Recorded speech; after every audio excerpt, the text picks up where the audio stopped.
graban para que quede un banco con esa información, pero no se pueden usar ni las opiniones ni las imágenes para otra finalidad distinta que no sea la del qué, la del curso, ¿no es cierto? Muy bien, bueno. Entonces estamos aquí, ya se está grabando, muy bien. Bueno, entonces un saludo a todos, una buena noche, un saludo. Vamos a hacer esta conferencia educativa número 2, que como ustedes pueden ver en la diapositiva, tiene como tema la filosofía cristiana en la Edad Media. En la Edad Media se dieron 3 clases de filosofía, como ustedes ya lo están viendo en el curso, ¿no es cierto?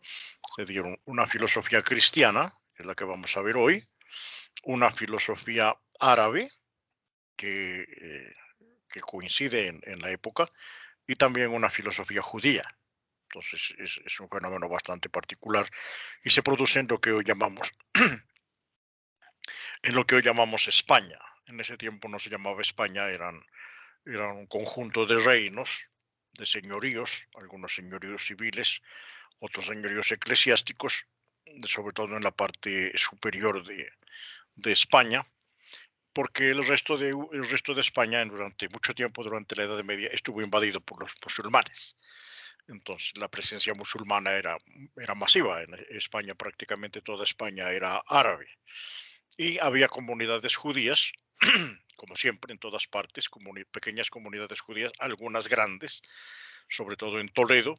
En Madrid todavía no existe, digamos, la gran ciudad de España en ese tiempo es Toledo, entonces está allí la presencia. Entonces tendríamos la coincidencia en esta época medieval, la coincidencia sobre todo en lo que hoy llamamos España, la coincidencia de estas 3 grandes religiones y de estas 3 grandes filosofías, la filosofía cristiana, la filosofía árabe y la filosofía judía. En la tercera conferencia educativa que vamos a tener después, según cómo está programado, vamos a estudiar la filosofía árabe y la filosofía judía, porque tienen su complejidad. Hoy vamos a ver la filosofía cristiana, que es bastante amplia. Entonces, esta sería como la presentación. Tenemos una introducción, que es básicamente lo que he dicho. Un objetivo, pues, identificar las características de la filosofía cristiana en la Edad Media para su aplicación en el curso. La información, pues, que vamos a manejar tiene esa finalidad. Bueno, veamos unas generalidades de la filosofía en la Edad Media. Allí tenemos a dos, eh, probablemente los más importantes filósofos cristianos que se dieron en la Edad Media, que son, por un lado, San Agustín, lo pueden ver ustedes con el ornamento, ¿no? Muy lujoso, una imagen como moderna, renacentista, ¿no? Está revestido con los vestidos sacerdotales, tiene un corazón en la mano porque su tema es el amor de Dios, entonces se lo dibuja con el corazón así incendiado en el fuego, ¿no? De la pasión, del amor. Y con la pluma, porque pues Agustín es un gran escritor, un hombre extraordinario. Agustín está en el filo entre la filosofía antigua y los comienzos de la filosofía medieval.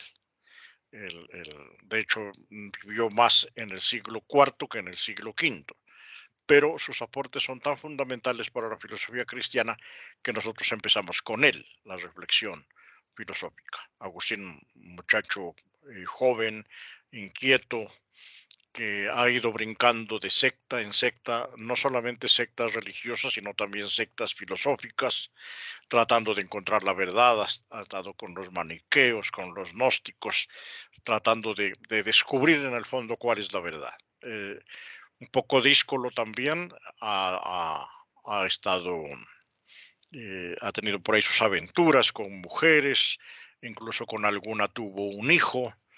En el libro de las Confesiones, que es el libro de Agustín, probablemente más famoso, no más importante, pero sí más famoso, en las Confesiones, que es su biografía, Agustín habla de todo este recorrido que hace, ¿no? Buscando la verdad.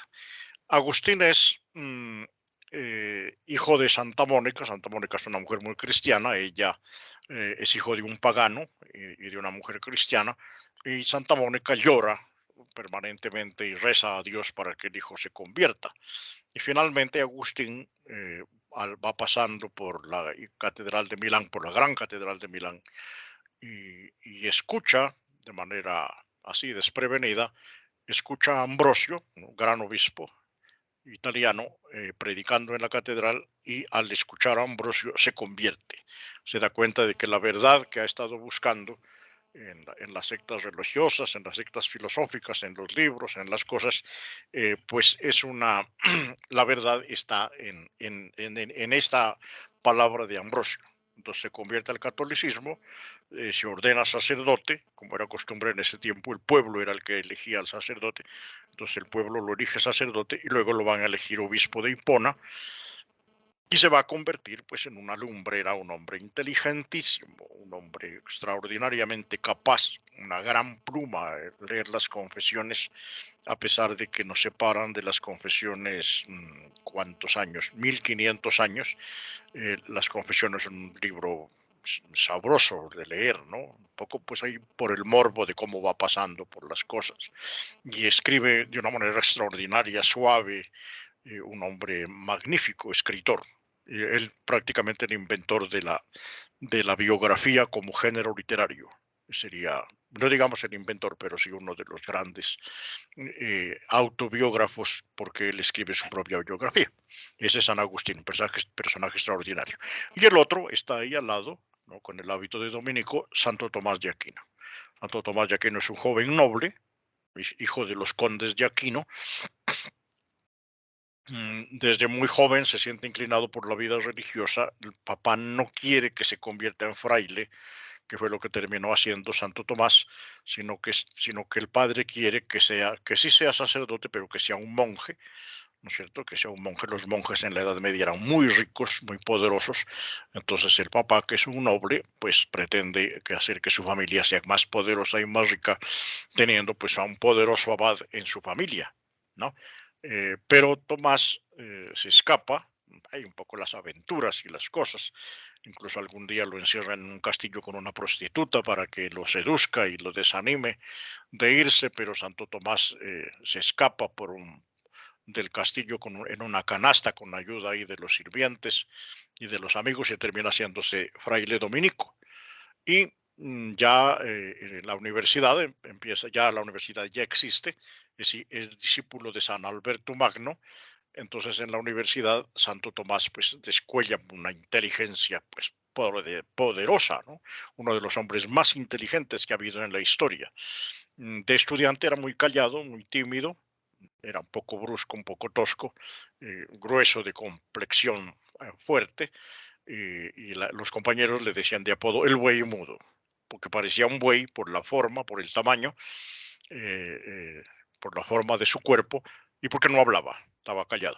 Entonces San Alberto hace prácticamente una profecía sobre Santo Tomás y dice: habrá un día en que todos oirán mugir al buey mudo. Y efectivamente, después de intervenir un día en la clase, en la universidad, en materia con San Alberto Magno, los compañeros se dan cuenta de que han estado sentados durante mucho tiempo al lado de un hombre proverbialmente inteligente, inteligentísimo, un gran escritor. Ahí está con la pluma y el libro, escribe la Suma Teológica, la Suma contra Gentiles, y una cantidad infinita de libros sobre los temas más dispares. Igual escribe sobre teología, sobre filosofía, escribe sobre alquimia, incluso un libro, escribe sobre política, escribe sobre la clasificación de los ángeles, escribe de todo. O sea, es un hombre muy capaz. Dicen que tenía la capacidad de dictarle a varios secretarios, hasta 12 secretarios, dictarles al mismo tiempo 12 libros distintos. Mientras un secretario iba escribiendo una cosa, porque en ese tiempo se escribían a mano todas las cosas, en pergamino, mientras un secretario escribía un libro, el otro secretario iba escribiendo otro y Tomás, como quien está jugando una partida simultánea de ajedrez, les iba dictando 12 libros al tiempo a 12 secretarios distintos sin perder la concentración y sin perder el hilo, incluso corrigiendo a los secretarios cuando veía que los secretarios se equivocaban. Entonces tenemos ahí Santo Tomás, indudablemente el príncipe de la filosofía cristiana, como lo llama la Iglesia Católica, es el filósofo cristiano más importante de toda la historia. Más que San Agustín, Tomás va a ser el gran filósofo de la Edad Media, mientras que Agustín es neoplatónico, ¿no? Trae a Platón a la filosofía cristiana. Tomás es más aristotélico.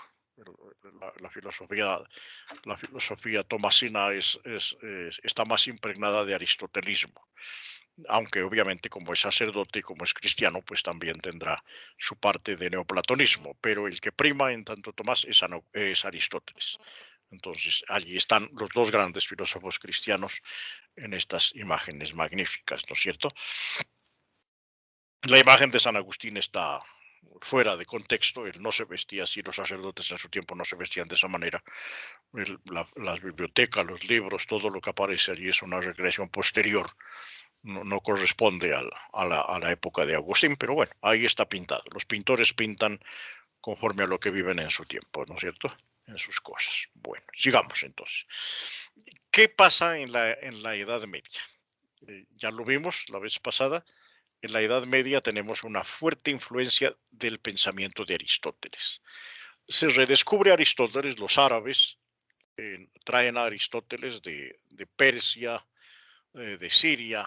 En Persia y en Siria los filósofos árabes han trabajado durante mucho tiempo la filosofía aristotélica, tienen las obras de Aristóteles y cuando los árabes conquistan España y entran a Europa, entonces ellos traen para Europa las obras de Aristóteles. Eh, y el redescubrimiento de Aristóteles, que Aristóteles es un filósofo antiguo, un filósofo griego pagano, se redescubre en Occidente, ¿cierto? Se redescubre en Occidente, hay como un boom, se pone de moda Aristóteles, ¿no? Como nosotros, que se pone de moda algo entre nosotros, algún autor, alguna cosa. En ese tiempo el autor de moda era Aristóteles. ¿Qué pasa?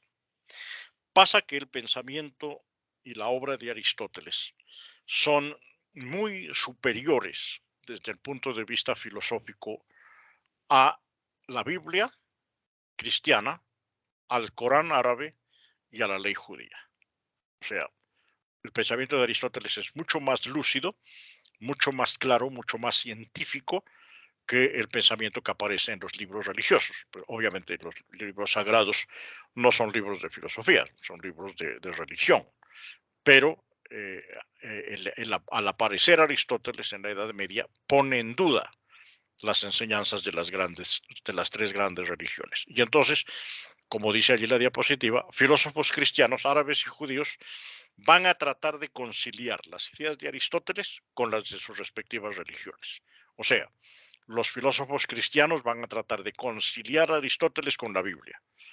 Van a decir, no, no hay tanta contradicción, no es tan grave la cosa, vamos a aprovechar, por ejemplo, la lógica de Aristóteles para enseñar la religión, etcétera. Los filósofos árabes van a hacer lo mismo, van a decir, no, entre el Corán y Aristóteles puede haber un diálogo y vamos a aprovechar, sobre todo van a aprovechar la lógica para tratar de sostener el discurso religioso. Y los judíos lo mismo. Entonces, una característica fundamentalísima, probablemente la más importante de las características de la filosofía medieval, es esta, es el choque que se produce en Occidente entre, las, entre el pensamiento que subyace en los libros de las tres grandes religiones con la enseñanza de Aristóteles. Entonces, ahí está. Eh, eh, el choque, digamos, ¿no es cierto?, que se produce entre estas dos cosas. Bueno, otro asunto muy importante en la Edad Media es la educación. Ustedes están trabajando o trabajaron ya el tema de la escuela en la Edad Media, ¿no es cierto? La educación en la Edad Media es también un gran aporte cuando hablamos de la Edad Media como una época oscurantista. Hacemos mal, porque de oscurantismo no tiene nada. Incluso una de las obras más importantes de la Edad Media es el descubrimiento de la escuela y de la universidad.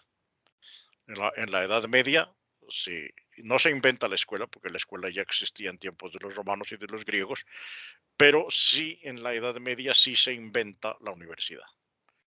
Y van a aparecer las más grandes universidades, algunas de las cuales todavía funcionan. Por ejemplo, la Universidad de Bolonia, la Universidad de París, son universidades medievales que todavía funcionan, ¿no? Oxford, Cambridge. Entonces tenemos allí las grandes universidades. En las abadías y en las catedrales se enseña. En las abadías y en las catedrales se enseña. ¿Por qué se enseña? Se enseña porque, eh, porque los obispos necesitan funcionarios. Los obispos necesitan funcionarios para administrar sus iglesias. Necesitan tesoreros, se necesitan secretarios, se necesitan amanuenses, ¿no? Personas que escriban, personas que sepan leer y escribir, personas que sepan sumar, que sepan dividir, que sepan restar, porque los obispos en ese tiempo son hombres muy ricos y entonces necesitan formar a sus funcionarios. Entonces aparecen las escuelas que llamamos catedralicias, ya lo vimos la vez pasada. Y en las abadías lo mismo, necesita formar a los monjes y formar también a algunos laicos para que se encarguen de la administración de los monasterios, que eso sí eran más ricos todavía. Entonces necesitaban tesoreros, se necesitaban secretarios, se necesitaban contadores, se necesitaban amanuenses, se necesitaban toda una cantidad de funcionarios para que pudiera funcionar el monasterio. Y lo mismo van a ir apareciendo en los municipios, digamos, nosotros para usar nuestro nombre, van a ir apareciendo también otras escuelas para formar a los funcionarios de los príncipes, ¿no? Llamamos las escuelas palatinas, o sea, en el palacio aparece una escuela, la llamamos escuela palatina. Si es una escuela en un monasterio, escuela monástica. Si es una escuela junto a la catedral para el servicio del obispo, entonces escuela catedralicia. Si es una escuela que funciona para el servicio de algún señor, de algún príncipe, de algún duque, de algún conde, entonces escuela palatina. Y de allí sobre todo con la ayuda de Alcuino de York, que es un monje, un gran maestro de la Edad Media, ya se le da orden a la educación y aparece este currículo, digamos, que era el que se usaba en la Edad Media. Tenemos el trivium y el quadrivium. En el trivium, los estudiantes aprendían gramática, lógica y retórica. O sea, saber escribir, saber pensar y saber hablar. Esto, miren que tiene ahí su sentido. Saber escribir bien, ¿no es cierto? Saber la gramática, saber pensar bien de una manera ordenada, la lógica, y saber hablar, la retórica. Y en el quadrivium se veían materias, digamos, un poco más prácticas, que eran la geografía, que la Edad Media, un tiempo de expansión con las cruzadas, con el movimiento del comercio, con la cosa de los viajes por mar, entonces se necesita geografía.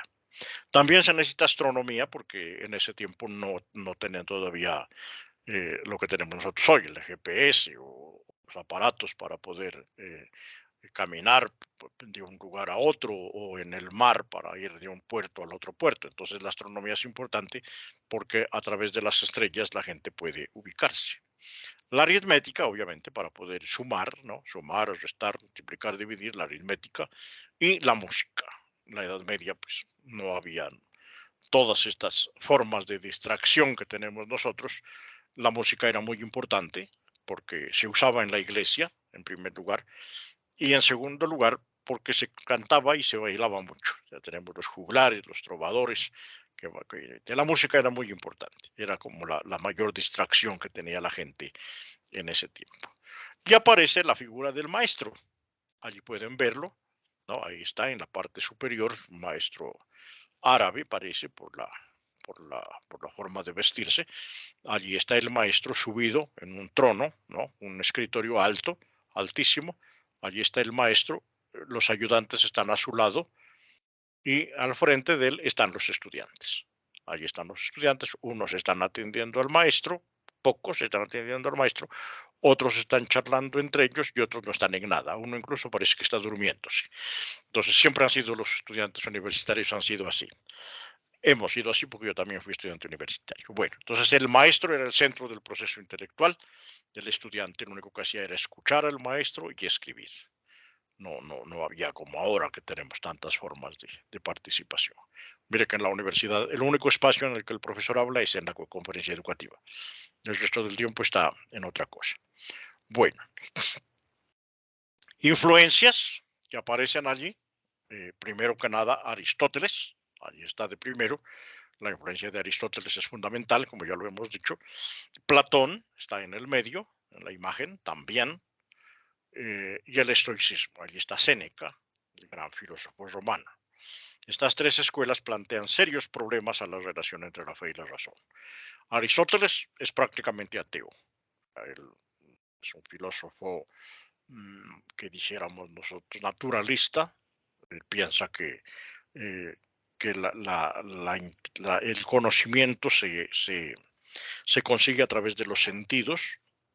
Es la experiencia de los sentidos la que transmite el conocimiento. Platón no. Platón va más por el lado de las ideas, la importancia de las ideas, el mundo de las ideas. No cree en la información de los sentidos. Piensa que los sentidos nos engañan, por ejemplo, etcétera.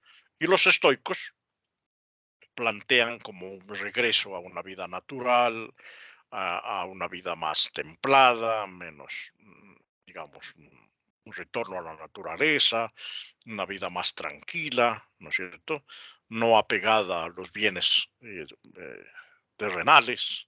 Séneca en ese sentido es maestro, a pesar de que era un hombre rico, porque había sido siempre maestro, incluso fue profesor de Nerón. Entonces, un poco contradictorio, pero él habla una cosa y vive otra. Pero bueno, así somos algunos. Entonces, son tres grandes influencias. No se olviden, Aristóteles, Platón y los estoicos. Bueno, el problema de la verdad y la revelación. La verdad ha sido revelada. Dios ha manifestado cuál es la verdad. Recuerden que estamos en un tiempo muy marcado por la religión. Entonces, la verdad ya ha sido revelada y se encuentra en la Biblia. La Iglesia enseña a través de los dogmas. Hay unos dogmas de la Iglesia que se tienen que aceptar sin chistar. Y las enseñanzas de los padres de la Iglesia y de los doctores que ha tenido la Iglesia pues son fundamentales. Entonces, no se buscan nuevas verdades, se entiende que la verdad ya está, sino que lo que se quiere es hacer más comprensible la verdad que Dios ha revelado en la Biblia, en el caso de los cristianos, en el Corán, en el caso de los árabes, y en la ley, en el caso de los judíos. Entonces, un tiempo marcado mucho por la religión. Ahí pueden ver una imagen, está en el centro una imagen de Cristo como maestro, el Cristo Pantocrator, que se llama el creador de todo, ¿no? Un Cristo maestro, y a su alrededor está la Virgen María y los arcángeles y los ángeles y todos los coros celestiales en la cúpula de una iglesia que por su estilo debe estar no sé, en Palermo, por allá, en Italia. Son iglesias de ese estilo. Bueno, entonces la verdad y la revelación es un problema. Y como ya lo hemos dicho, la relación entre la fe y la razón. ¿Cómo se maneja? ¿Cómo se maneja eso? ¿No es cierto? ¿Cómo se maneja eso? ¿Quién tiene la verdad? ¿La verdad la tiene la fe o la verdad la tiene la razón? Unos van a decir una cosa, otros van a decir otra. Los árabes, por ejemplo, van a decir que hay dos verdades, la doble verdad, que hay una verdad a la que se llega por el camino de la fe y hay otra verdad que se llega por el camino de la razón. Santo Tomás va a decir que no, que la verdad es una sola y a esa verdad se puede llegar o por la fe o por la razón. Entonces, ahí hay sus diferencias. Bueno, muy bien. Y también hay una preocupación por el orden cósmico, cómo funciona la naturaleza. Es un tiempo de la alquimia. Los primeros grandes científicos de la historia aparecen en la Edad Media. Allí pueden ver ustedes un alquimista. Se puede ver en la parte de atrás, se puede ver el alambique, ¿no? Que permite convertir pues, las cosas a través del vapor, convertir, por ejemplo, hacer el aguardiente, por ejemplo, que es el uso más más interesante del alambique, pero también permitía destilar algunas cosas. Bueno, tenemos unas palabras pedidas. José Mauricio primero, Juan Camilo después. Ayúdenme ahí para yo no hablar tanto. José Mauricio, por favor. Sí, buenas noches, profesor y compañeros. Profe, una pregunta. En relación con la postura sobre la verdad, ya usted explicó la de Santo Tomás. ¿Cuál era la postura que tenía en su momento San Agustín al respecto? ¿Era una sola o eran los dos caminos? ¿Me puede ayudar con esta partecita? Gracias. Mientras que Tomás, gracias Mauricio, mientras que Tomás se va más por el lado de Aristóteles, en el sentido de que a la verdad se llega a través de la experimentación, a través del método científico, a través de la lógica, del análisis, más por el lado de Aristóteles. Agustín es más platónico. Entonces, para Agustín, lo más importante son las ideas, las cosas como están allí. Entonces, esa es la gran diferencia. Mientras que Gracias. Agustín es platónico, Tomás es aristotélico, en Perfecto. sentido general. Gracias. Gracias. Juan Camilo. En el caso pues, de la razón y la fe, pues para mí, pues, eh, van de la mano. No porque que fue razonablemente si uno piensa ta,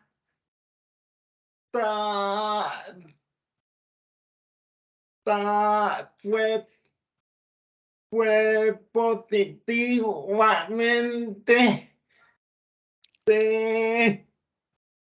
se pueda haber de la conta pues macra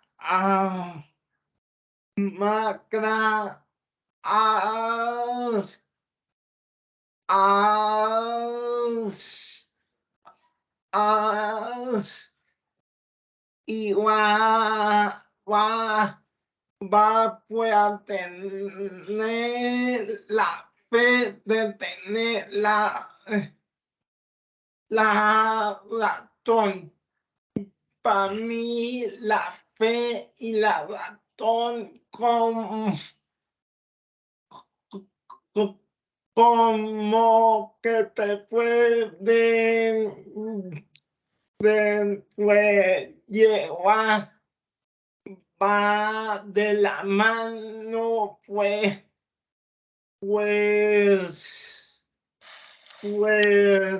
hasta cierto punto.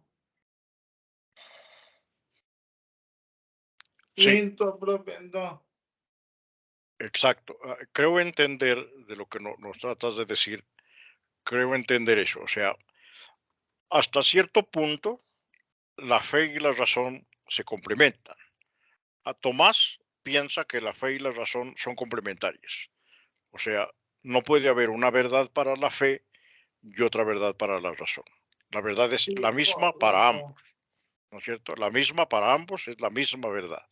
Mientras que de pronto en Agustín no es tan clara la cosa, porque como él es platónico, entonces él puede creer, Agustín puede creer más bien que la verdad la tiene la fe, mientras que la razón se puede equivocar.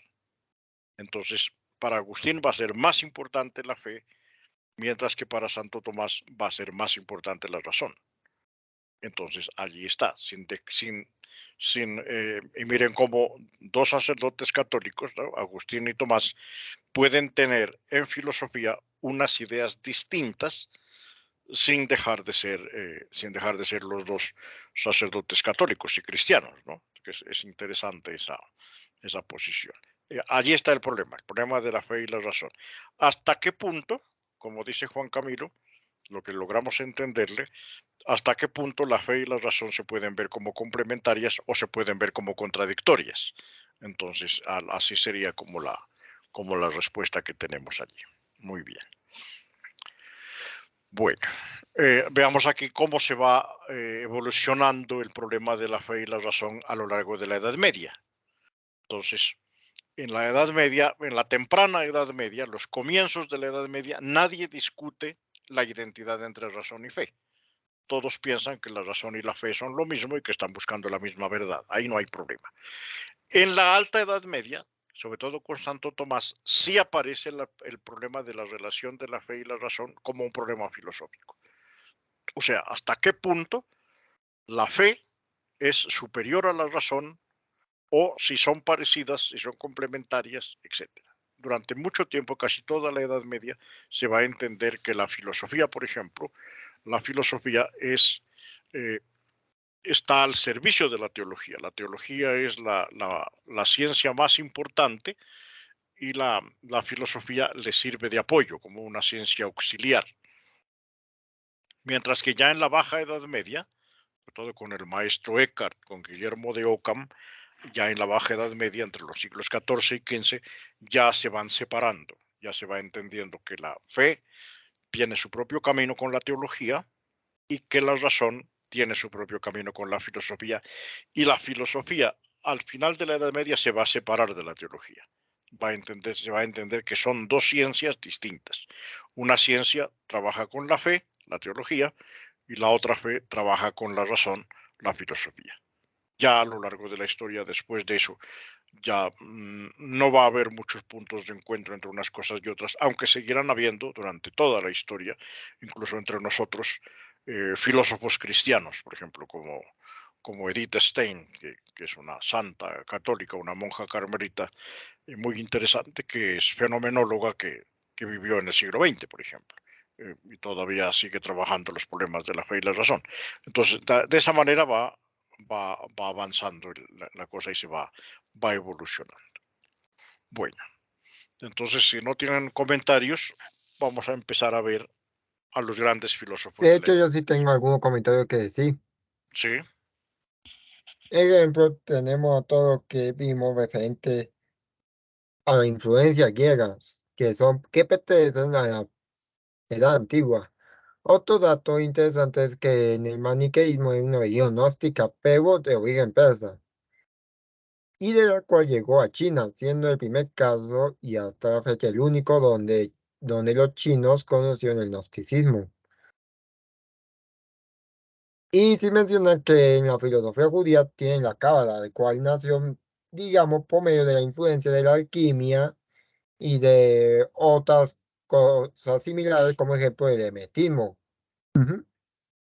Y lo interesante es que los cristianos utilizaban la cábala e hicieron, digamos, sincretismo con varias cosas referentes al elemento cristiano para evangelizar al pueblo judío, algo que fracasó rotundamente, como identificar la Virgen María con la Céfiro divina.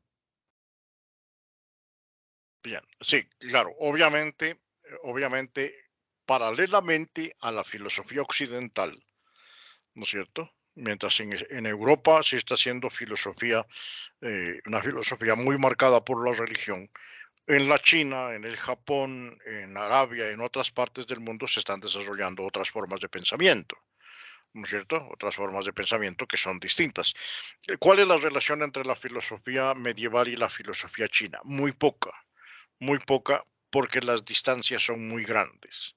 Las distancias son muy grandes. Marco Polo en la Edad Media va a llegar hasta la China, pero la comunicación entre la China y Occidente es muy difícil porque las distancias son gigantescas y en ese tiempo pues, todavía andábamos a pie, a caballo, en camello, donde había desiertos y todo.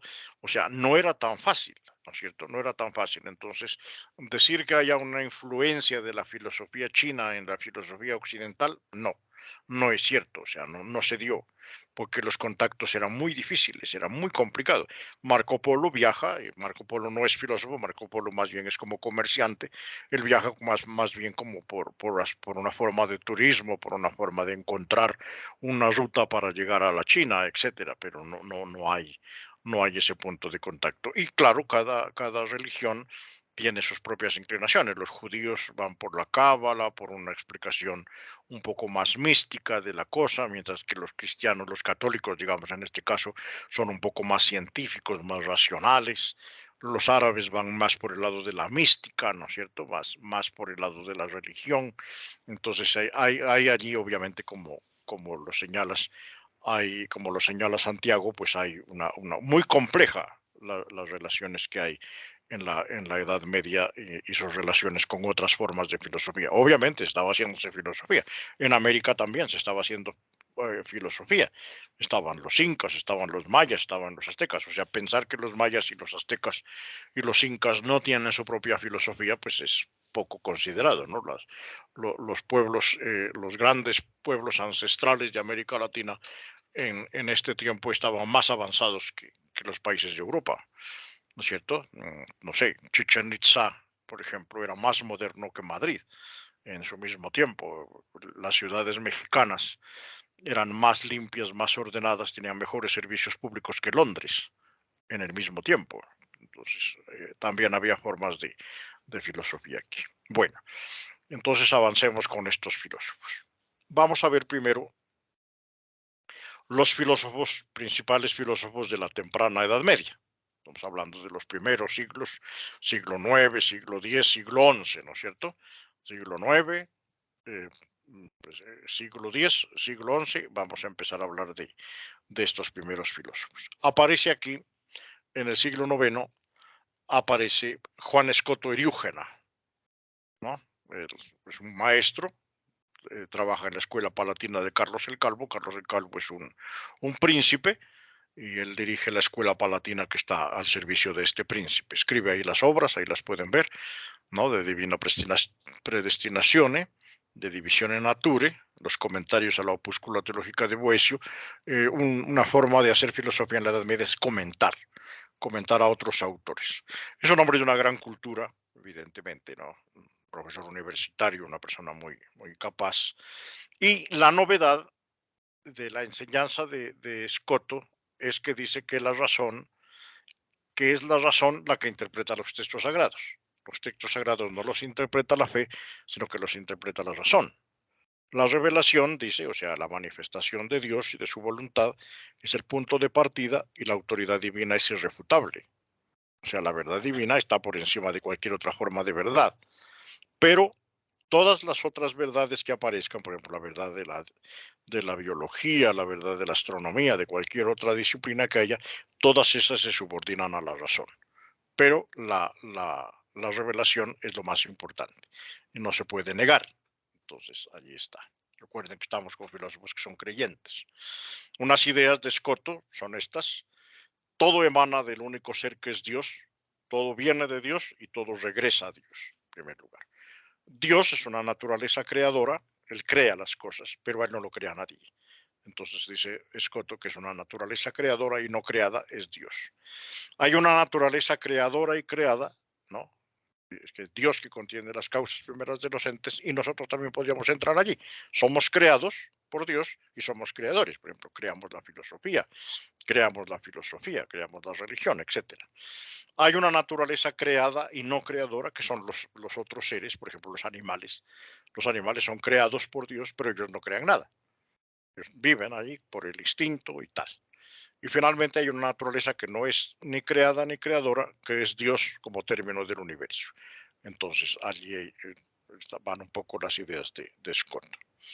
Luego aparece San Anselmo, ¿no? Como lo pueden ver ahí, es un filósofo, es italiano, pero terminó viviendo en Inglaterra. Allí están las obras, ¿no? El monologio, el proslogio, el libro de la apologética, el de la verdad, el del libre arbitrio. Ya se ve que los temas van haciéndose más complejos. La fe puede ser racionalmente fundamentada. Yo puedo explicar la fe a través de la filosofía. Entonces, allí tenemos un punto muy importante. Establece los fundamentos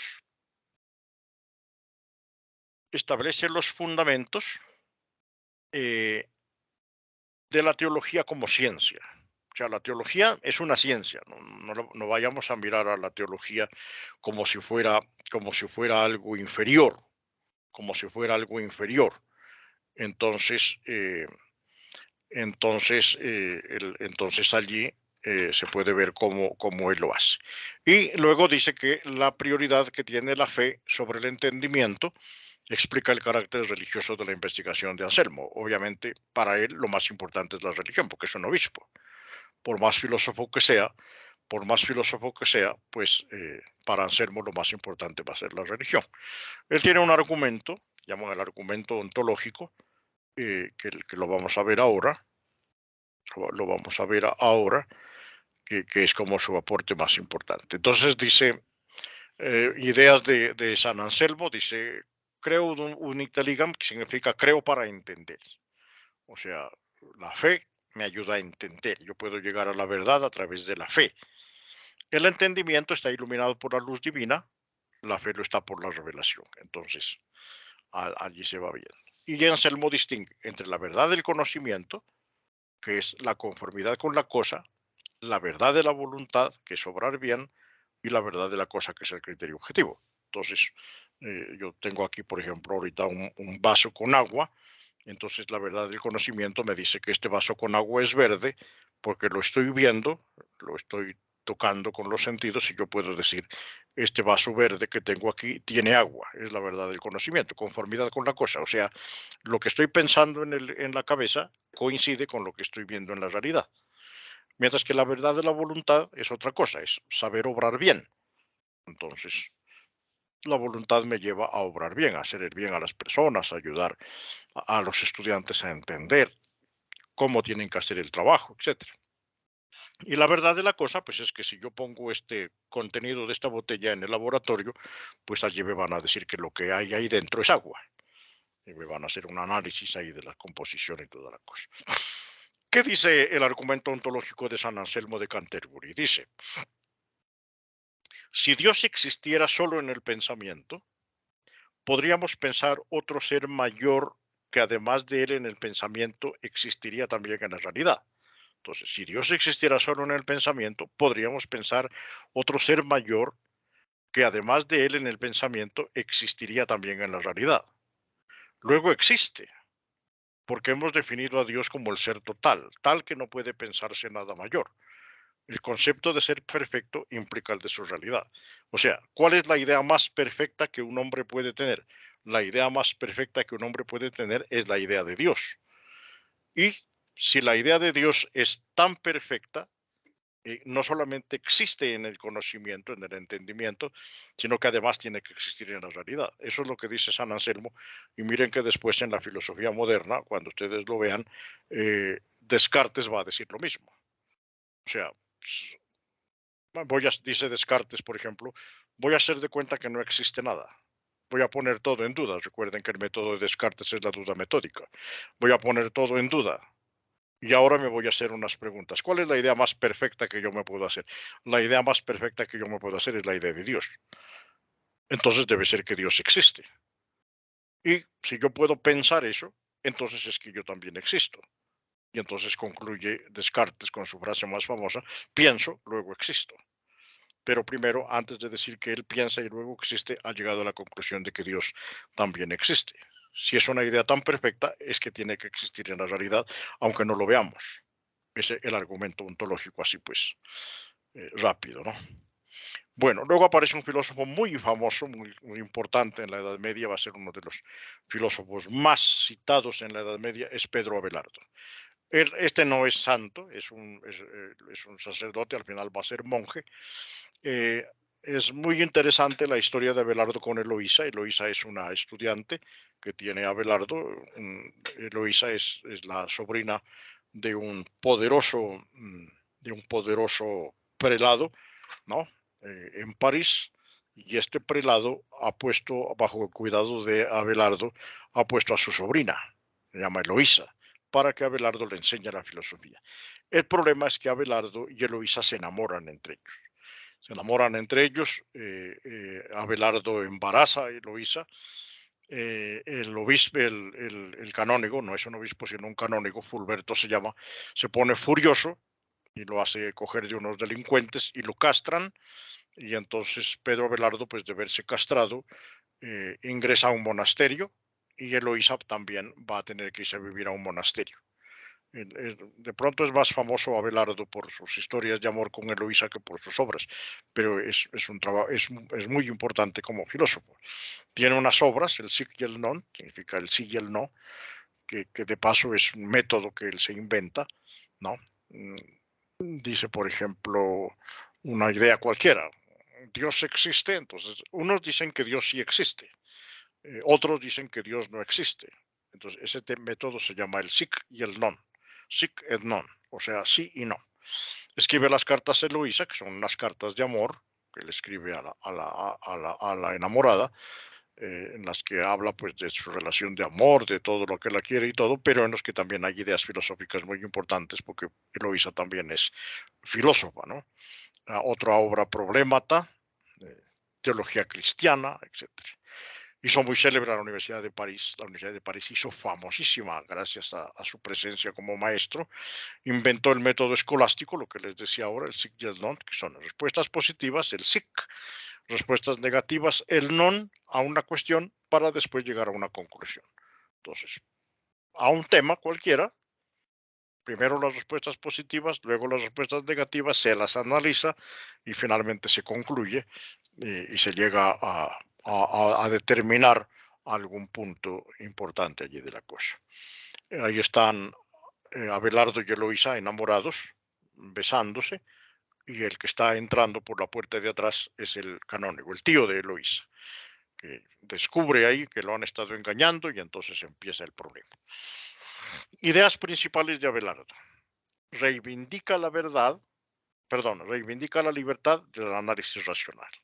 O sea, la razón no puede estar al servicio de la iglesia. La razón no puede estar al servicio de la fe. No, la razón tiene su propia libertad, su propia autonomía. Entonces ahí tiene. Pero la razón es limitada, no puede penetrar los misterios de Dios ni comprenderlos. La razón puede comprender los fenómenos naturales, ¿no es cierto? Lo que se ve en la naturaleza, etcétera, pero no puede penetrar en los misterios de lo divino, porque no podría, si un hombre insiste en comprender a Dios y en conocerlo totalmente, pues sería superior a Dios y eso no es posible. Bueno, dice también Abelardo, no aceptar ciegamente nada como verdadero. Lo revelado nos debe convencer de su verdad. O sea, no porque lo diga la iglesia o porque lo diga el dogma, vamos a aceptar que algo es verdadero. Primero tienen que convencernos con argumentos y todo. Por eso es tan importante la filosofía para la religión, porque la filosofía da argumentos para tratar de convencer a la gente. Es absurdo creer algo que no se entiende. O sea, uno no puede creer algo que no entienda. Yo soy católico, cristiano, entonces creo en la Santísima Trinidad. Entonces yo no puedo creer en la Santísima Trinidad si no la entiendo. Digo, sí, claro, es una sola persona, es un solo Dios y tiene tres personas distintas. Yo logro entender eso y entonces lo creo. Bueno, lo verdadero debe ser analizado y resuelto por el análisis lógico y dialéctico. O sea, la verdad tiene que trabajar a través de la razón, a través de la lógica, hasta llegar a comprender eso. Bueno, Juan Camilo. Profesor, ya que hablo lo que la religión necesita, la filosofía, fue esto, todo después de ver en lo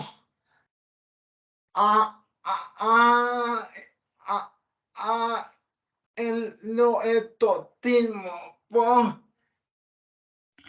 porque la iglesia tiene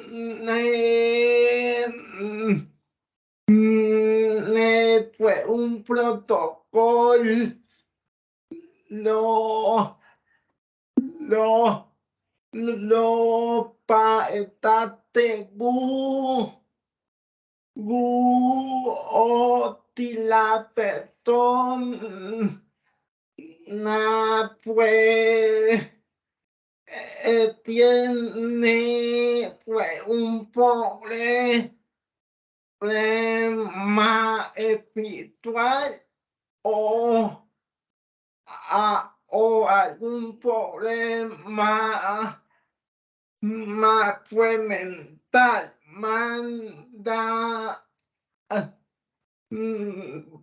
pueda estudiar a la persona. Entonces, pues ahí es donde después la iglesia pues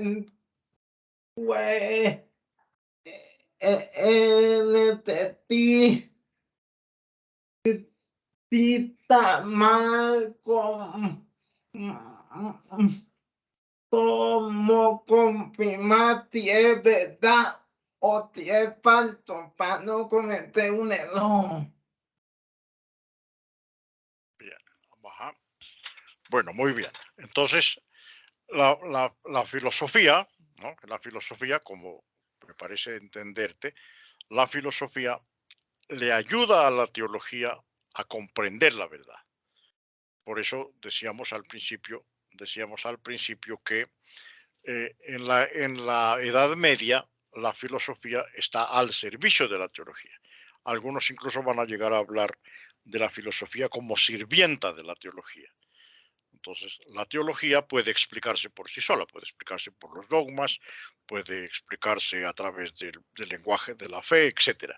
Pero cuando utiliza el lenguaje filosófico, que es lo que se hace en la Edad Media, pues le queda más fácil a la gente comprender.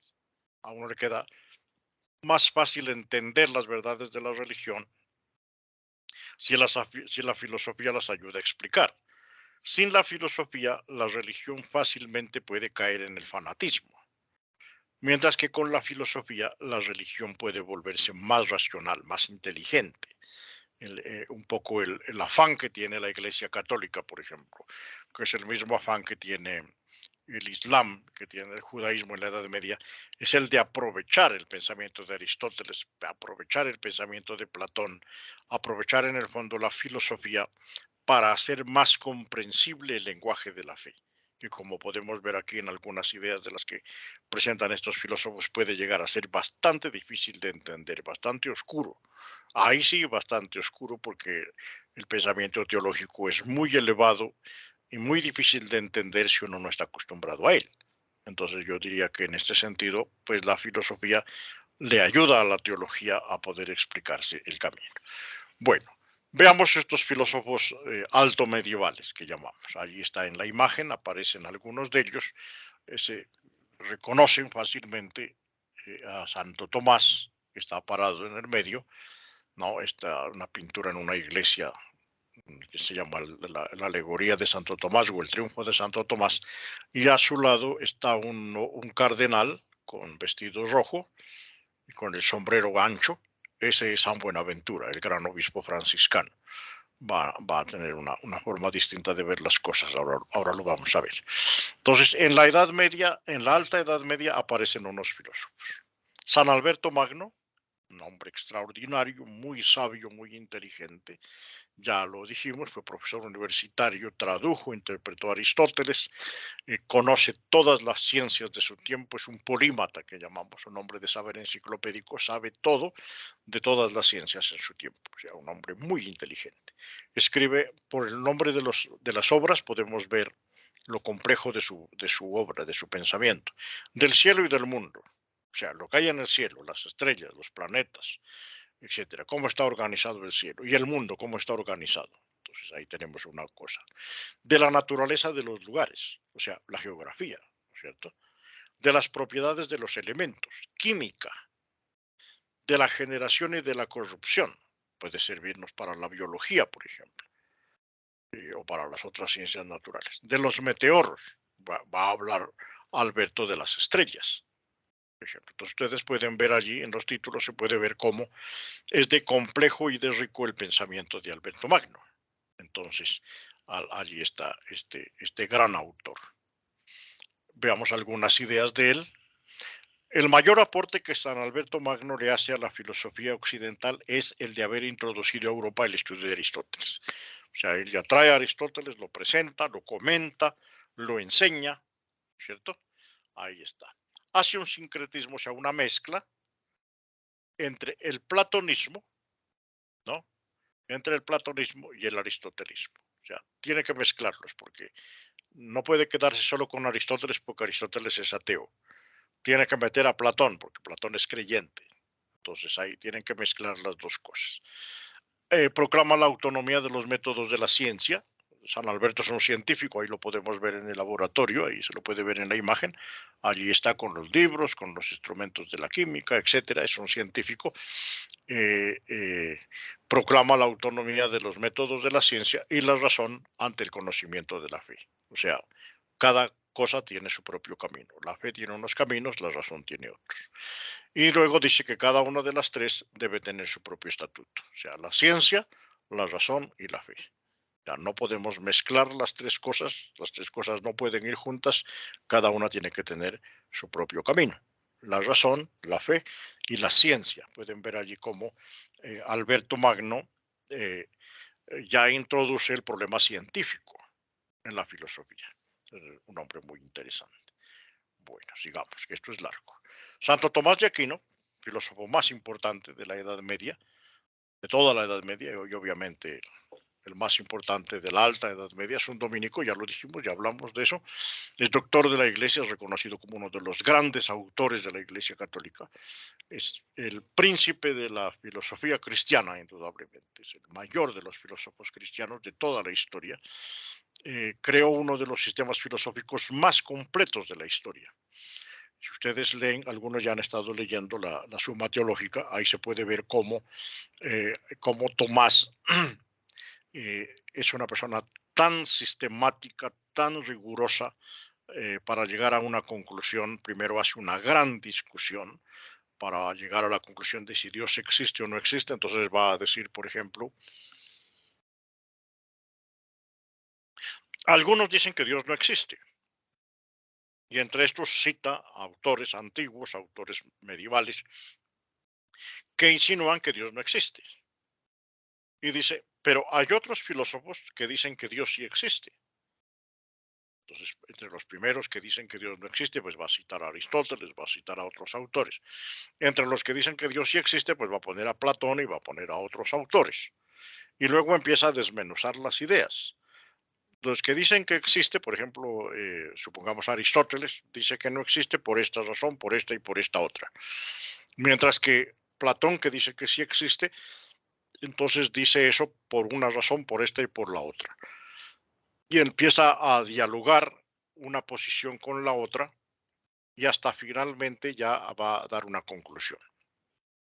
Para llegar a la conclusión, Santo Tomás ha tenido que desmenuzar todas las ideas que están de acuerdo y todas las ideas que están en desacuerdo.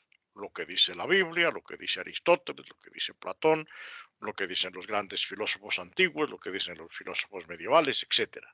Lo que él mismo piensa, hasta que al final llega a una conclusión. Pero yo digo, ¿no es cierto? Magister Dixit, o sea, el maestro dice, he llegado a esta conclusión. Entonces es un hombre extraordinario. Hace compatible la filosofía de Aristóteles con el pensamiento cristiano, es el aporte más importante. Alcanza el equilibrio entre la razón y la fe, ¿no? Él resuelve ese problema de la razón y de la fe. Sus grandes obras, pues ya dijimos unas, la Suma Teológica, la Suma contra Gentiles, de Veritate, de Potencia, de Malo, las cuestiones disputadas, las cuestiones libres, un montón de obras, como 800 libros que Tomás escribió sobre las más variedad, sobre una cantidad enorme de temas, de lo más variados y de lo más complejos, ¿no es cierto? La Suma Teológica y la Suma contra Gentiles son verdaderas enciclopedias tanto pues que cuando los tenemos que leer, hacer el RAE o alguna otra cosa, pues uno dice, no, yo voy a tratar un capítulo, voy a tratar un tratado, porque la Suma contra Gentiles es un libro gigantesco, más que la Biblia, entonces no es tan fácil manejarlo. Entonces ahí tenemos una cosa. ¿Qué ideas tiene Tomás? La fe y la razón, el conocimiento natural procede de la razón y da origen a la filosofía. A Aristóteles ahí, ¿no es cierto? La fe y la razón proceden de Dios y conducen a la única verdad, aunque por caminos distintos.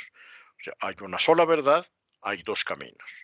A los dos caminos son la fe y la razón. La fe y la razón nos tienen que llevar al descubrimiento de la misma verdad, porque no hay dos verdades, sino la verdad es una sola. La existencia de Dios no es evidente para nosotros, aunque sea evidente en sí misma. Para nosotros es muy difícil comprender el tema de la existencia de Dios.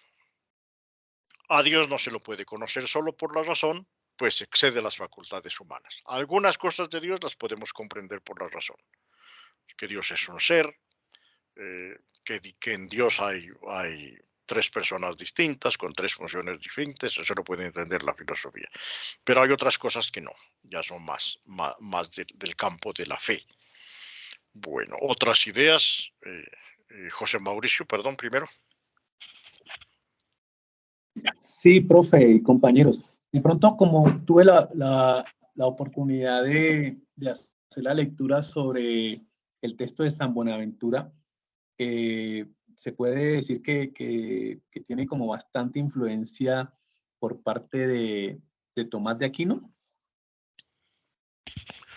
Sí y no, pues lo que tienen de común, ahora vamos a ver a San Buenaventura también, lo que tienen de común es que son sacerdotes, son creyentes, ¿no? Son católicos ambos. Pero mientras que Platón se va más por el lado de Aristóteles, San Buenaventura se va a ir más por el lado de Platón. Y San Buenaventura lo que va a hacer es despertar, traer a la Edad Media el pensamiento de San Agustín.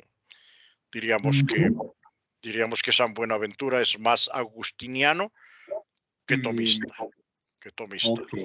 Gracias. Esa sería la diferencia. Muy bien. Tomás coge unas ideas de Aristóteles y las convierte en una cosa que llaman las vías, la forma en que nosotros podemos conocer a Dios. Entonces, Aristóteles primero, pero ahora Tomás van a hablarnos de las 5 vías. ¿Cuáles son las vías? Las vías son 5. La del movimiento, que dice que todo lo que se mueve es movido por otro. Y eso es sencillo. Yo tengo un carrito, mi carrito se mueve porque las llantas se mueven. Pero las llantas se mueven porque a las llantas las mueve un mecanismo que tiene el carro. Y a las llantas las mueve un motor, perdón, y a ese mecanismo, no sé cómo se llama, yo de mecánica poco sé, a ese mecanismo que mueve las llantas, lo mueve el motor que va adelante en el carro. Y en el motor hay unas piezas que se mueven, las válvulas, los pistones, todas esas cosas, producen unas explosiones con la gasolina o con el diésel y hacen que el carro se mueva. Pero en el fondo hay una parte del motor que no se mueve, el chasis, digamos, ¿no es cierto? El chasis del motor no se mueve. El chasis del motor es una pieza sólida. Dentro del chasis del motor se mueven los pistones, ¿no? Se mueven las válvulas. Pero hay una parte del carro que es el chasis del motor, que es una pieza muy grande y muy fuerte y muy costosa, entre otras cosas. Cuando se daña nos cuesta un platal, que esa parte no se mueve. Entonces dice Santo Tomás, todo lo que se mueve es movido por otro. El único que no se mueve es Dios. Si en el carro el chasis no se mueve, en la creación todo se mueve, pero en último término, la última parte del eslabón, esa parte no se mueve, y esa parte que llama Aristóteles y Tomás la llaman el motor inmóvil, entonces es Dios, ¿no? Aristóteles no lo va a llamar así, no lo va a llamar Dios, pero Tomás sí. La eficiencia.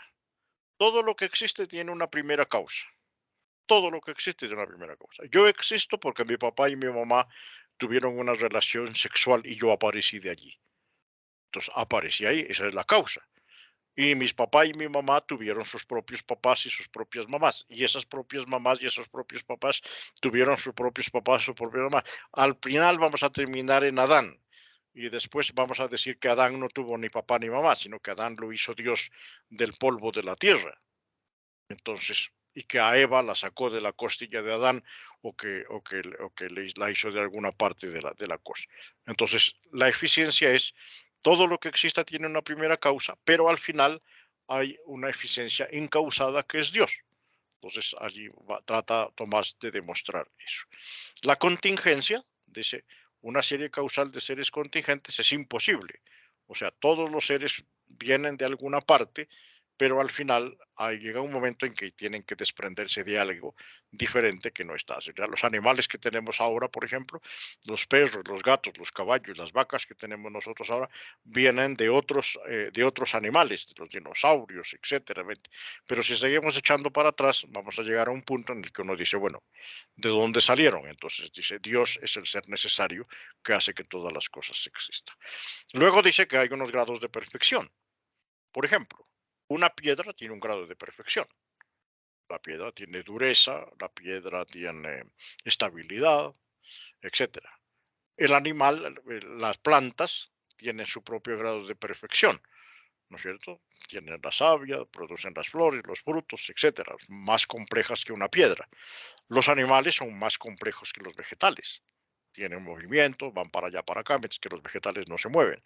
Nosotros los hombres y las mujeres somos superiores a todos los animales, somos más inteligentes, más capaces, podemos transformar la naturaleza, etc. Al final tiene que haber algo más perfecto.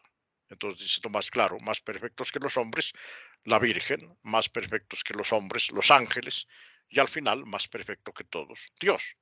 Entonces, tenemos grados de perfección que nos llevan a concluir que al final el que tiene toda la perfección posible es Dios. Y la finalidad, todo se ordena a un fin. ¿Para qué existimos? ¿Para qué vivimos? Pues tiene que haber un fin. ¿Cuál es el fin? Entonces, la finalidad es, al final de todo, aparece Dios. Entonces, ahí tenemos a Tomás de Aquino. Luego aparece San Buenaventura, está aquí, es un fraile franciscano, llegó a ser cardenal, es el único de los filósofos cristianos que llegó a ser cardenal, doctor de la Iglesia también, reconocido por la Iglesia Católica como uno de sus grandes maestros. Se opone a los dominicos, entre ellos a Santo Tomás, y se apoya más en las enseñanzas de San Agustín, lo que decíamos ahora respondiendo a la pregunta del compañero, ¿no es cierto? Su filosofía se distingue por su ontología. ¿Cómo conocemos a Dios? Por sus criaturas. Recuerden que San Buenaventura es franciscano. Entonces, como San Francisco, San Buenaventura ve en la perfección de la naturaleza, en la perfección de las criaturas, alcanza a ver a Dios. Y por su dirección mística, o sea, para él la cosa está más desde el punto de vista espiritual, más desde el punto de vista religioso. Yo puedo conocer a Dios no por la razón, sino que yo lo puedo conocer, por ejemplo, en medio de la oración, en medio de la mística, de la que se llaman eso, del éxtasis. Entonces uno puede. Las obras de San Buenaventura allí están, la vida de perfección, el soliloquio, el triple camino y la más importante de todas, el itinerario del alma a Dios. Cómo el alma puede llegar a conocer a Dios. Y como era obispo, y un obispo muy importante, un cardenal, pues se conservan casi 500 sermones que él dio sobre diversos temas. Entonces, mientras él estaba predicando, unos secretarios estaban escribiendo lo que decía. Bueno, unas ideas. Dice que hay 4 modos de conocimiento. La luz exterior, ¿no es cierto? La luz exterior se refiere a las artes mecánicas, o sea, a la luz del sol, la luz que podemos tener con una vela, pues en ese tiempo no existía la electricidad, etcétera, ¿no? La luz inferior, ¿no? Se refiere al conocimiento sensitivo. Yo puedo conocer a través de los sentidos, a través de la experiencia, yo puedo llegar a conocer muchas cosas, la luz inferior. La luz interior es ya más relacionada con la filosofía, con el pensamiento, con la razón. Y la luz superior, esa es de la gracia, esa nos la da Dios. La puede dar la Sagrada Escritura, nos la puede dar la revelación, etcétera. Entonces, hay allí como unos grados de iluminación. La luz que nos da el sol, ¿no es cierto? La luz que nos dan los sentidos, la luz que nos da la filosofía y la luz que nos da la gracia. Evidentemente, pues la luz, la forma superior de iluminación pues será la de la gracia. Recuerden que estamos pues ante un príncipe de la iglesia, ¿no es cierto? Bueno, terminada esa alta edad media, vienen unos filósofos de la baja edad media. Allí podemos ver unos cañones gigantescos que usaron los árabes para destruir las murallas de Constantinopla. Disculpa, tutor. Señor, Hay algo que me llamó mucho la atención y es la parte del sincretismo, el cual siempre ha acompañado a la religión desde la Edad Antigua hasta los días de hoy, aunque muchos no lo crean. Digo esto porque en la Edad Media aún existía bastante paganismo europeo. Como ejemplo tenemos a los vikingos, que son tanto los nórdicos como los germánicos, cuales quienes los cristianos lo sincretizan algunos de sus dioses, ya se todo con Dios mismo. Ejemplo, Finnbolte, uno de los títulos de Odín, se convirtió parte del dios cristiano mediante el sincretismo. Loki se sincretizó con el diablo. Y lo mismo ocurrió con los eslavos, los antepasados de los rusos y los ucranianos, donde Vele fue sincretizado por un santo, incluso con el mismo Satanás. Y el otro su enemigo Pebún también fue sincretizado con un santo más específicamente Elías. Y así sucesivamente. Entonces, ¿qué tan común son los sincretismos que hubo en la Edad Media con el objetivo de evangelizar al pueblo pagano? ahí está, claro, hay una gran influencia. Hay una gran influencia del pensamiento pagano, del pensamiento de los romanos, de los griegos, del pensamiento oriental. En el caso de los árabes van a tener también mucha influencia de pueblos muy antiguos, etcétera. Obviamente hay un sincretismo, ya no podemos pensar que haya una filosofía pura, porque no existe. La filosofía siempre tiene influencias de otras escuelas, de otros autores. Y en el caso de la Edad Media, como estamos viendo, pues en esta cantidad de autores, estamos viendo solamente algunos, estamos viendo como 3 por cada época.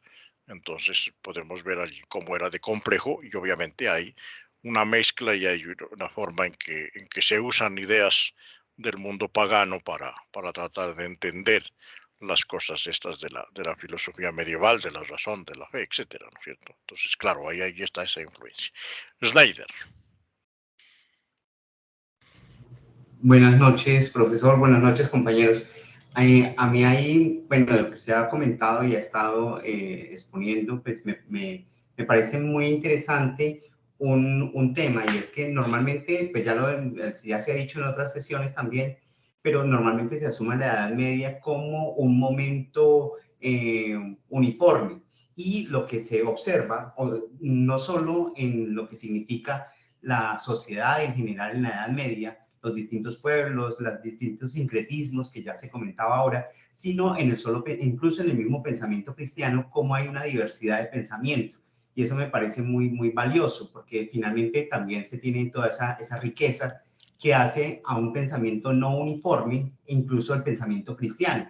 Y cómo esto también se puede observar incluso en lo que usted lo ha estado diciendo, pues al mencionar la biografía de cada uno de los pensadores, cómo podríamos tener o podríamos señalar dos vertientes, incluso, pues ya son evidentes el platonismo, el neoplatonismo y el aristotelismo en unos y otros, pero cómo ellos se hace evidente en órdenes religiosas muy concretas.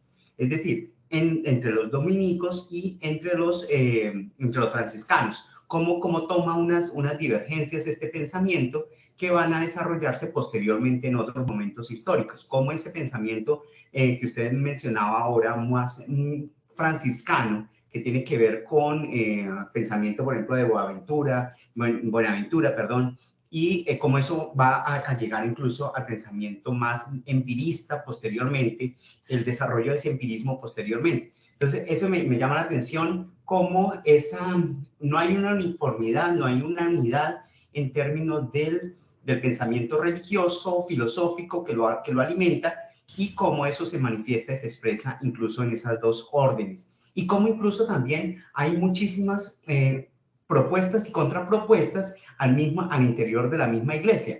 Usted lo mencionaba también con el tema de la propuesta en el argumento ontológico, y cómo el mismo Santo Tomás también se va a contravertir a contradecir en buena medida la propuesta de Anselmo de Canterbury en ese principio, ese argumento ontológico. Y como eso me llama mucho la atención y me parece que es muy, muy valioso en este momento. Bien, sí, gracias, Snyder. Evidentemente, no es el pensamiento filosófico de la Edad Media, como lo dice Snyder perfectamente, no es un pensamiento uniforme. No hay una filosofía de la Iglesia Católica que diga que hay que pensar así o que hay que hacer así las cosas. No, ustedes ven ahí, hay dos grandes escuelas en la Edad Media que son, como lo ha insinuado Snyder, por un lado los dominicos, San Alberto Magno, Santo Tomás de Aquino, por ejemplo, son dominicos los dos, aristotélicos, científicos y todo, mientras que por el otro lado va a haber una filosofía franciscana muy fuerte, encabezada por San Buenaventura, que en últimas es la que va a llegar al final de la Edad Media, como les vamos a ver ahora en los autores que faltan. Vamos a ver cómo los franciscanos en la parte final, los franciscanos son los que hacen el quiebre entre la Edad Media y la filosofía moderna, por ejemplo. Entonces hay allí, sí se puede concluir, como dice Snyder muy claramente, que la filosofía medieval no es un pensamiento uniforme, sino que hay muchas escuelas, hay muchas tendencias, hay muchas maneras de ver las cosas, obviamente con el agravante, con el agravante, dijéramos, de que estamos hablando de un periodo histórico muy largo. Estamos hablando de un periodo que duró 1000 años, desde el siglo V hasta el siglo XV. Entonces, a lo largo de toda esa cantidad de 1000 años, durante toda esa cantidad de años, pues van a aparecer distintas tendencias, distintas formas de pensar, distintas formas de hacer la filosofía, pues que hacen que la filosofía medieval sea tan rica. Entonces, imagínense aquí solamente estamos pasando por encima, estamos viendo las generalidades. Ustedes imagínense si nos pusiéramos a leer los libros de estos hombres y de algunas mujeres que también las hubo en la Edad Media, filósofas como Hildegarda de Bingen, como Cristina de Pizan, etcétera. Poret, ¿cómo se llama? Margarita Poret, me parece que se llama, filósofas que también hubo en la Edad Media que eran muy interesantes y muy importantes, ¿no es cierto? Hildegarda de Bingen, por ejemplo, es doctora de la Iglesia, como Santo Tomás, como San Alberto Magno, como San Buenaventura. Hildegarda de Bingen es doctora de la Iglesia, o sea, estamos delante de una gran autora.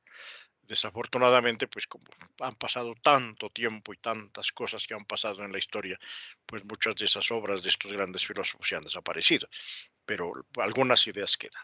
Bueno, veamos ya finalmente los principales filósofos de la Baja Edad Media. Ahí vemos la toma de Constantinopla por los árabes. Estos cañones los hizo un cristiano para acabar con Constantinopla, que era la ciudad cristiana. ¿Cuánto le pagaría? Bueno, entonces aparece Juan Duns Scoto, es diferente del que vimos antes. Antes vimos a otro Scoto, Scoto Eriúgena, en la temprana Edad Media. Ahora en la Baja Edad Media aparece este otro que se llama Juan Duns Scoto. Es otro Scoto. Es que Scoto significa escocés. Es escocés, no es un apellido, es un apodo. Significa Juan el escocés. Y Scoto Eriúgena también debió ser escocés, entonces ahí está. Esa es una foto de una película sobre tema medieval que se llama Scoto. Gira sobre la obra de este filósofo. Hay un cine de la filosofía medieval que hay que ver.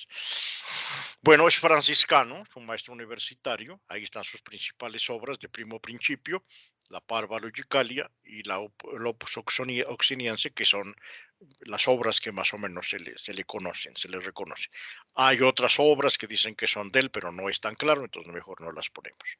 Tiene una gran influencia aristotélica y agustiniana. Ya va uniendo las cosas, y dice allí.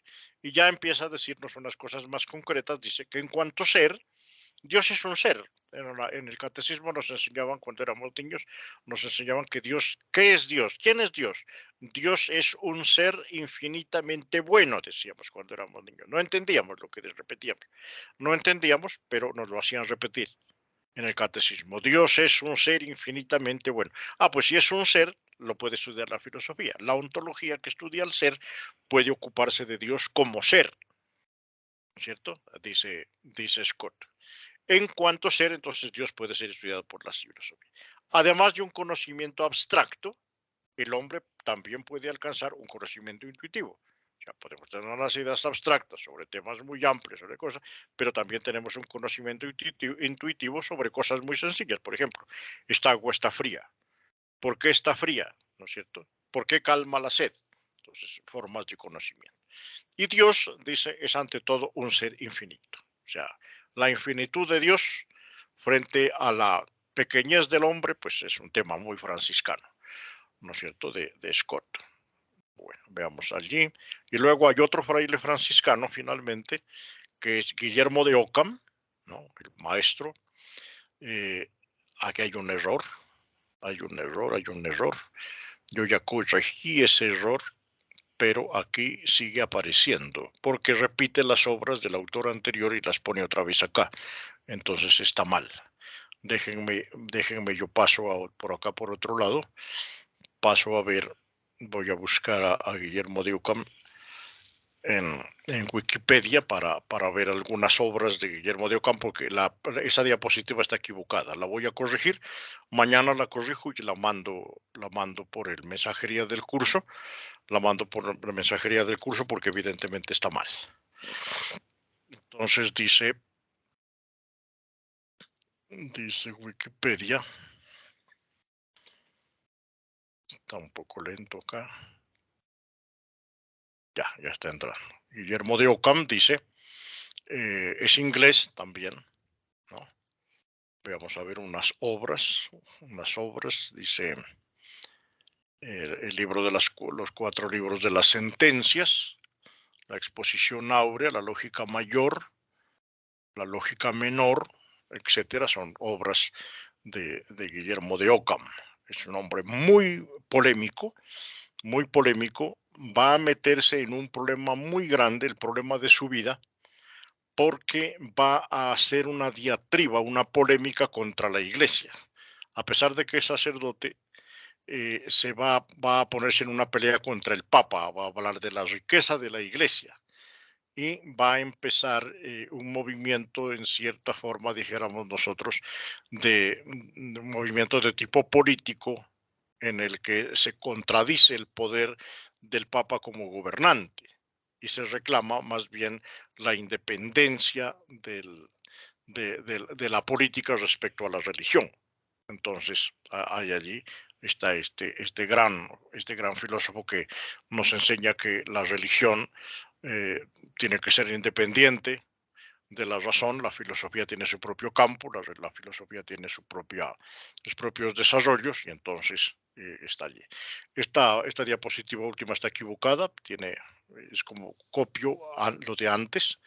Entonces ustedes se dan cuenta, aquí en la de Scotto aparecen unas obras y cuando pasamos acá están las mismas. Entonces, y repite las ideas, entonces ahí hay un error. Entonces déjenme aquí. Lo último sí está bien. La polémica con el papado, como dijimos, ¿no? Va a pelear contra el papa, le va a tocar huir porque el papa en ese tiempo no se podía tocar. Entonces ahí hay un aporte. Y en cuanto a ser, Dios puede ser estudiado por la filosofía, es también una enseñanza que está bien, pero lo del medio está mal.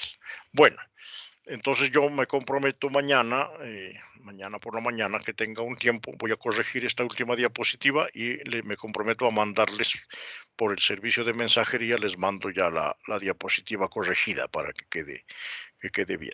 Bueno, conclusiones, hallemos unas conclusiones. La filosofía medieval gira en torno al problema de las relaciones entre la fe y la razón. Es lo más importante de la filosofía medieval. Al principio de la Edad Media se usa la filosofía poniéndola al servicio de la teología. Se van formando nuevas ciencias, como la alquimia, por ejemplo, que está allí. A través de la alquimia, por ejemplo, van a ir apareciendo la química, la botánica, la biología, etc. Y cada una de ellas va adquiriendo su propio estatuto. Y al final de la Edad Media, la ciencia va distanciándose de la filosofía y de la teología. Cada una va a coger su propio camino. Muy bien. Aquí hay unos videos.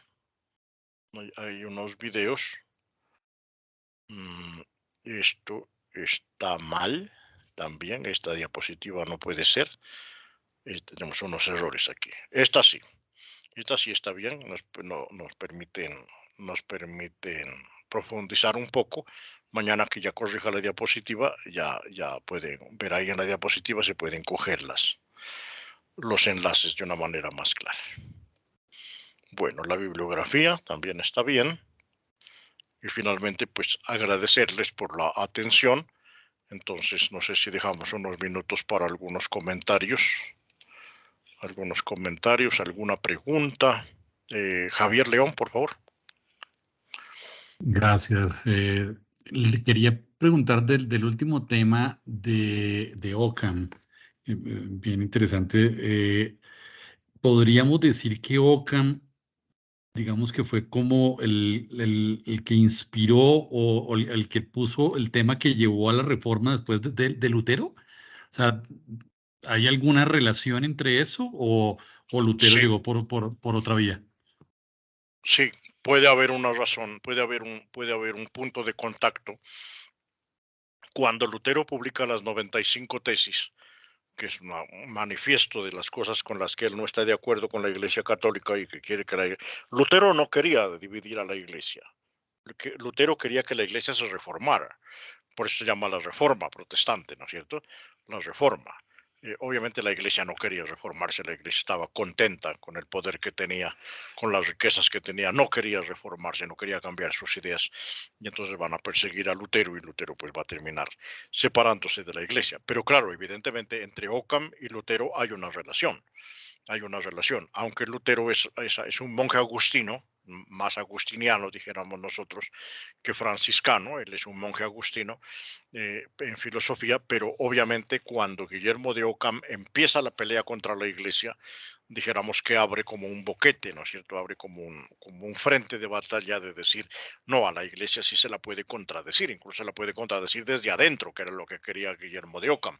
Y San Agustín, perdón, y Martín Lutero también quería reformar a la Iglesia desde adentro. El problema es que la Iglesia no se quería reformar.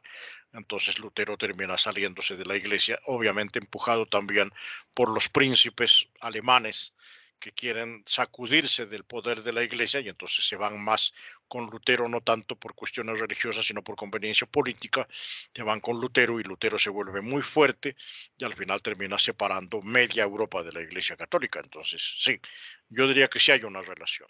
No hay una relación directa, pero sí hay una relación indirecta. Me parece que Martín Lutero se siente más apoderado para criticar teniendo a un autor como Guillermo de Ockham, que en un tiempo no muy lejano, porque son prácticamente contemporáneos, Guillermo de Ockham también ha criticado a la Iglesia, sobre todo por el poder político y por la riqueza. Entonces hay una relación, porque en el fondo Lutero quería una iglesia más pobre, más sencilla, más evangélica, ¿no es cierto? Y Ockham también quería lo mismo. Ockham quería una iglesia que no fuera tan poderosa, ni también, una iglesia al estilo del Papa Francisco, ¿no es cierto?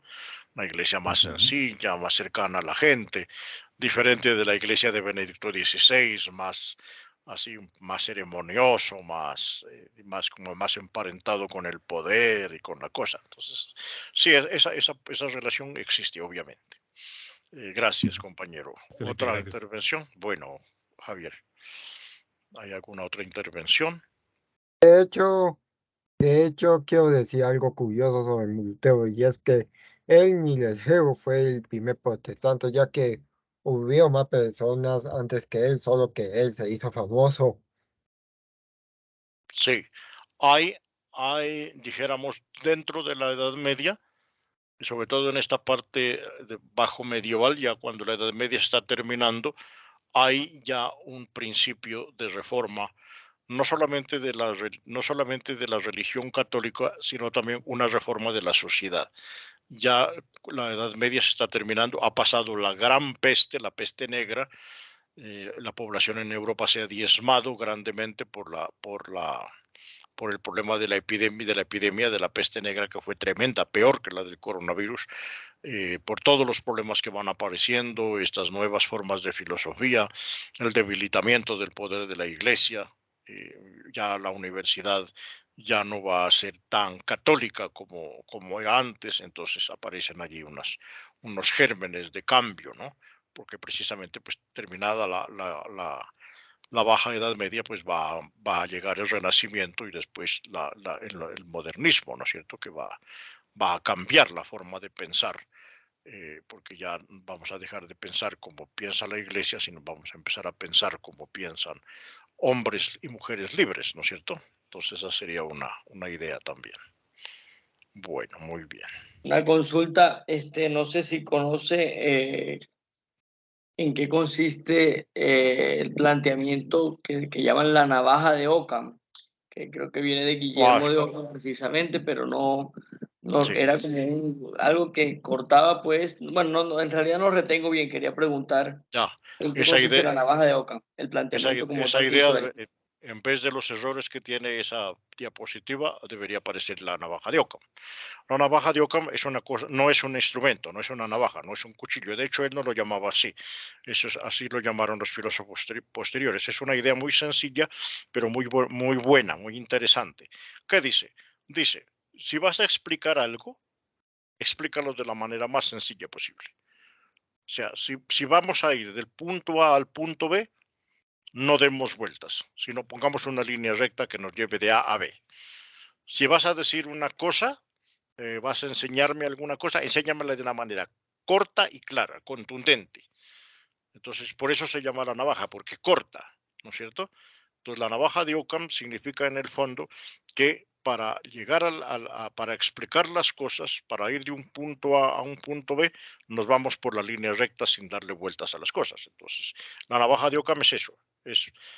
Los filósofos medievales le daban tanta vuelta a la cosa, el sic y el non de Abelardo, Santo Tomás, que le da tantas vueltas a las cosas para llegar a una conclusión. Estos filósofos últimos, ya como Occam, como Eckhart, ellos ya van a lo que van. O sea, ellos ya no le dan vueltas a la cosa, sino que la atacan directamente. Entonces, si vas a atacar un asunto, atácalo directamente, no des vueltas.